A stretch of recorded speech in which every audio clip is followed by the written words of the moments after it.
etseniz ki Astana fitilla yurtni ko'zatdilar. Nishonga yozganlar.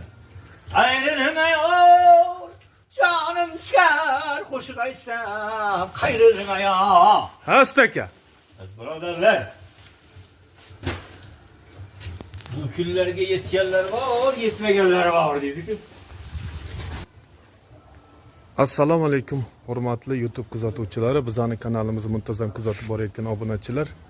Hammalaringizga xayrli kun tilagan holatda gazonlarni sepish jarayonidamiz. Quyida telefon nomerlar bor. Gazon sepishdan oldin biogumus yotqizildi, ustidan gazon urug'lari sepildi. Ustidan biogumuslar sepib chiqyapmiz mana azizlar. Kimga qiziq bo'ladigan bo'lsa, to'liq videoni mana shu kanaldan ko'rishingiz mumkin. Mana gazon urug'lari sepilgan, chiroyli gullar. Qiziqadigan yurtdoshlarga podiletsiyani ulash tugmalarini bosib qo'yish so'raymiz.